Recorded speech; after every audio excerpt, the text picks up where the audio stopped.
بسم اللہ الرحمن الرحیم۔ السلام علیکم ورحمۃ اللہ وبرکاتہ۔ 5 کاموں کی عادت بنائیں۔ حضرت علی رضی اللہ عنہ کا فرمان ہے کہ میری 5 باتیں یاد رکھو، ان کو کبھی مت بھولنا۔ یہ ایسی باتیں ہیں اگر تم لوگ اونٹوں پر سوار ہو کر ان کی تلاش میں نکلو تو اپنے اونٹوں کو کمزور اور دبلا بنا لو گے، مگر یہ باتیں تمہیں کہیں نہیں ملیں گی۔ نمبر 1، آدمی اپنے رب کے سوا کسی سے امید نہ رکھے، کیونکہ لوگ صرف خود کے سگے ہوتے ہیں۔ آپ ساری عمر کسی کے خیر خواہ ہو جائیں، بس ذرا سی غلطی، غلط فہمی اور بدگمانی کی دیر ہے، آپ کی بھلائی آپ کے خلوص کے ساتھ آپ کے منہ پر مار دی جائے گی۔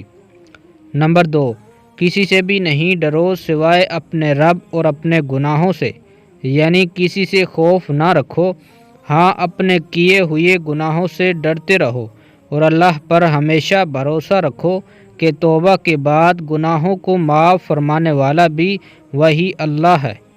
نمبر 3، کوئی ایسی بات جس سے ناواقف ہو اس مسئلے کے متعلق پوچھنے میں شرم محسوس نہ کرو۔ نمبر 4، جب کسی عالم سے کوئی ایسی بات پوچھو جو اس کو معلوم نہیں تو وہ یہ کہنے میں شرم محسوس نہ کرے کہ اس بات کو اللہ تعالیٰ زیادہ جانتا ہے، میں نہیں جانتا۔ نمبر 5، صبر ایمان کے لیے وہی درجہ رکھتا ہے جو بدن کے لیے سر رکھتا ہے، اور اس کا ایمان نہیں جس کا صبر نہیں۔ سچی توبہ، دنیا میں جتنے بھی ناجائز اور گناہ کے کام ہیں ان سے سچی توبہ کر لیں اور آئندہ ان سے بچنے کا پختہ عہد کر لیں اور ہمت بھی کریں اور اللہ تعالیٰ سے توفیق بھی مانگیں۔ ہر کام میں اخلاص، وہ کام جس میں دین اور دنیا کا نفع ہے، جن کو عبادت بھی کہہ سکتے ہیں، جائز اور مباح بھی کہہ سکتے ہیں، اس کے اندر تو ہم صرف اللہ کے واسطہ کرنے کی نیت کر لیں۔ صبح سے شام تک جتنے کام بھی کریں گے ان کے اندر خالص اللہ کو راضی کرنے کی نیت کر لیں تو سارے کے سارے کام انشاءاللہ اجر والے ہو جائیں گے۔ ذکر کی عادت، ہم رات دن اللہ تعالیٰ کا کثرت سے ذکر کرنے کے عادی بنیں، یہ بہت ہی بڑی دولت ہے، اور یہی دولت ہمارے اسلاف رحمۃ اللہ علیہ کو نصیب تھی کہ ہاتھ سے قلم بنا رہے ہیں اور زبان اللہ اللہ کہنے میں مصروف ہے۔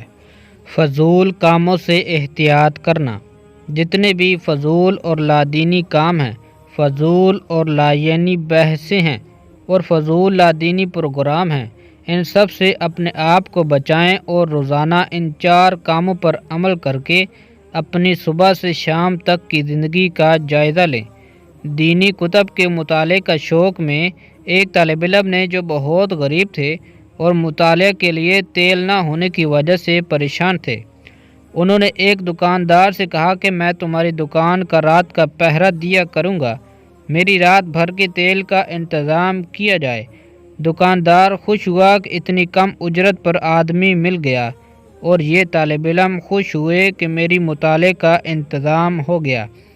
اس لیے یومیہ کوئی وقت مقرر کر کے اہل علم کے مشورے سے دینی کتب کا مطالعہ ضرور کیا کریں۔ اللہ تعالی ہم سب کو عمل کرنے کی توفیق عطا فرمائے، آمین یا رب العالمین۔